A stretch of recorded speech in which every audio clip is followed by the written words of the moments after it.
February 1945. The Allies are poised to pierce Germany's western defenses, but ahead lies a nightmare of mud, smoke, and steel, the Reichswald Forest. Into this maze steps the 1st Canadian Army with British XXX Corps aiming to smash the Siegfried Line, seize Kleve and Goch, and open the road to the Rhine. Over 2 relentless weeks, more than 1,000 Allied guns and 1,200 bombers pound the enemy. But the Green Devils, elite German paratroopers, turn every trench, every farm, every stretch of woodland into a killing ground. Counterattacks from panzer divisions and the feared Panzer Lehr drive wedge after wedge into Allied lines. Rain and rising floodwaters, bog tanks, delay reinforcements, and stretch supply lines to the breaking point. By the end, more than 6,000 Allied soldiers fall and German casualties soar even higher. Yet this brutal battle cracks the northern wall of the Third Reich and opens the last great road to victory. This is the story of Operation Veritable, Devils in the Forest. Days before the Great Offensive, a young Canadian officer, Lieutenant S.W. Nichols of the Black Watch Regiment, leads a patrol deep into the woods to gather intelligence. He never expected to return as a prisoner. Captured and dragged into a damp underground bunker, he meets German paratroopers who greet him coldly, calling themselves Hitler's Green Devils. Their words are both a boast and a warning. Later, during an air raid on Cleave, Nichols slips from Gestapo custody and vanishes into the ruins, crawling back through trenches and darkness for 3 days. When he finally reaches his unit, his report is stark. The forest ahead is alive with men who fight like demons. Behind Nichols' escape lies a bigger drama of strategy. Supreme Allied Commander Dwight Eisenhower favors a broad front advance, slow and crushing. Field Marshal Bernard Montgomery demands a single, hammering blow through northern Germany. After tense arguments, a risky compromise is struck. The 1st Canadian Army under General Harry Crerar will spearhead Operation Veritable, punching east from Nijmegen on February 8. 2 days later, the U.S. 9th Army will launch Operation Grenade, driving north to meet them and trap German forces in a giant pincer. If it succeeds, the northern Rhineland collapses and the Allies surge to the Rhine. If it fails, the war drags on and thousands more die. Inside Germany, General Albert Schlemm, commander of the 1st Parachute Army, knows the Allies are coming. He studies the Reichswald's geometric grid of trees and the deep belts of mines and trenches that form the West Wall's outer edge. To the inexperienced 84th Infantry Division, he adds hardened paratroopers, his Green Devils seasoned on the Eastern Front and in Italy. Behind them wait mobile panzer reserves ready to strike. Schlemm's orders are clear: bleed the enemy, counterattack at every chance, and hold the Rhine's west bank at any cost. On the evening of 7 February 1945, an icy mist hung over the Dutch-German border. Along an 8-mile corridor between the flooded Rhine flats and the Maas River, nearly 500,000 Allied soldiers waited in silence.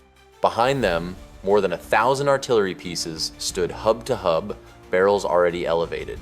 Far overhead, the deep thunder of 1,200 RAF heavy and medium bombers rolled east toward the towns of Cleave, Goch, and Kalkar.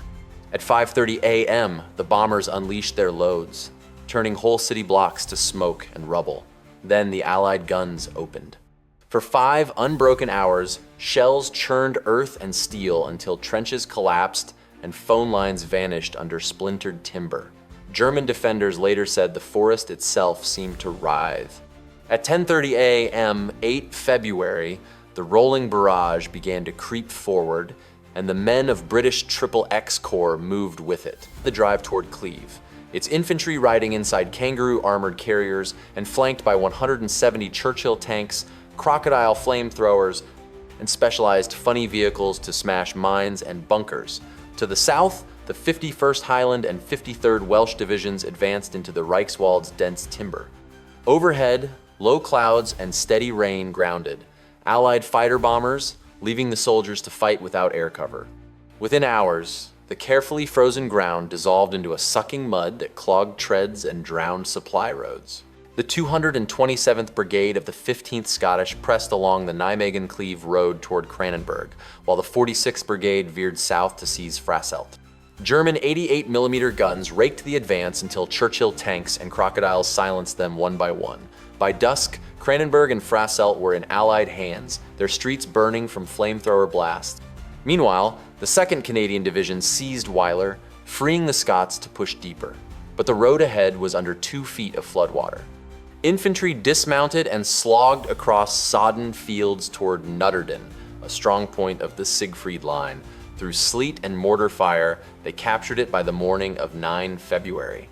Inside the forest, progress was slower and bloodier.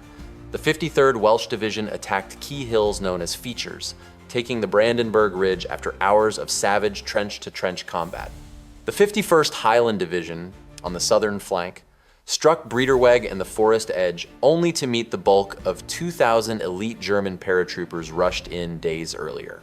Fighting through interlaced minefields and barbed wire, Highland brigades finally gained the outer woods by nightfall, but at heavy cost. Engineers struggled to bridge the first 15-foot anti-tank ditch, often under direct fire, while mortars and machine guns turned every straight forest ride into a deadly corridor. North of the forest, another drama unfolded on the flooded flats. At 6:30 p.m., Major General Dan Spry's Canadian 3rd Infantry Division, nicknamed the Water Rats, launched an amphibious assault across a 10-mile-wide lake created by German floods. Riding Buffalo amphibious vehicles and supported by rocket-firing Typhoons, they skimmed over hidden minefields and seized more than a dozen villages in darkness. By the next day, they were pushing south along the Spoy Canal toward Cleave, neutralizing German artillery that threatened the Scots' flank. When dawn broke on 9 February, the offensive hung in the balance. The Materborn Heights, overlooking Cleave, erupted as elements of the German 7th Parachute Division entrenched on the slopes. The 15th Scottish clawed uphill through wrecked farms and shell craters, seizing a spur called the Bresserberg, but finding the eastern slope still bristling with defenders. Meanwhile, the 43rd Wessex Division, ordered forward to exploit a breakthrough, bogged down when the flooded Nijmegen-Kleve road became impassable. Traffic snarled in the woods as tanks and supply lorries struggled for a path. South of the Reichswald, the U.S. First Army finally captured the key Schwammenweld Dam on 9 February, but the Germans had destroyed its discharge valves. Torrents of water surged down the Rohr River, forcing the U.S. Ninth Army to postpone Operation Grenade for 2 critical weeks. That meant Carrar's Canadians were alone against the full weight of the 1st Parachute Army. Montgomery shifted 2 divisions from the British Second Army to help, but every hour of delay gave Schlemm more time to redeploy paratroopers and prepare counterattacks. On 10 February, the 15th Scottish reached Cleve's outskirts, only to meet a fresh wave of paratroopers and hastily fortified ruins. The 43rd Wessex, delayed by mud, arrived almost by accident on a side road and plunged directly into the shattered city. For 48 hours, house-to-house combat raged. Paratroopers used cellars and rubble as machine gun nests. Allied tanks blasted walls at point-blank range. By 11 February, reinforced by the Canadian 3rd Division along the Spoy Canal, the Scots and Wessex finally forced the last defenders from Cleve's southern districts. The capture of the city gave the Allies a key road hub, but the Reichswald fight was far from over. While Cleave fell, combat deep inside the forest only intensified. The 53rd Welsh and 51st Highland Divisions inched forward against 6th Parachute Division counterattacks, often measuring gains in yards. Every stand of pine hid machine guns, every abandoned trench might be mined. The rain never stopped. Whole Churchill tanks disappeared into their sponsons in the mud. And with every hour, Schlemm pulled more reserves, like the veteran 7th Parachute Division, into the fight.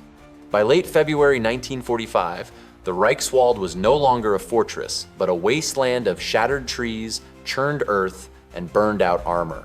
For more than 2 relentless weeks, the 1st Canadian Army and British XXX Corps had clawed forward through floodwater and fire, smashing pillboxes, silencing 88mm guns, and repelling counterattacks from Germany's finest, the 6th and 7th Parachute Divisions, Panzer Lehr, and the 116th Panzer Division. Allied artillery fired tens of thousands of rounds, and bomber wings turned towns like Kleve and Goch into rubble-strewn moonscapes. The cost was immense. The 1st Canadian Army alone suffered over 6,000 casualties, while German losses, though never fully recorded, were far higher. Yet the victory was decisive. The Allies captured Cleave, Goch, the Moyland Wood, and finally the high ground of the Hochwald layback, tearing open the northern Siegfried Line and widening the Allied front to 20 miles between the Maas and Rhine rivers. Strategically, the success of Operation Veritable, reinforced at last by the US Ninth Army's delayed Operation Grenade, unhinged German defenses in the Rhineland. By early March, German forces were retreating across the Rhine, blowing the bridges at Wesel behind them. What had begun as a desperate stand by the Green Devils ended as a costly but irreversible breach in Hitler's Western Wall. From Lieutenant Nichols' daring escape and warning of men who fight like devils, to the final Allied link-up on the Rhine's edge, the Reichswald campaign showed how planning, stubborn infantry, and sheer endurance could overcome terrain, weather, and some of Germany's best troops. The road to the Ruhr and ultimately to the end of the war in Europe now lay open.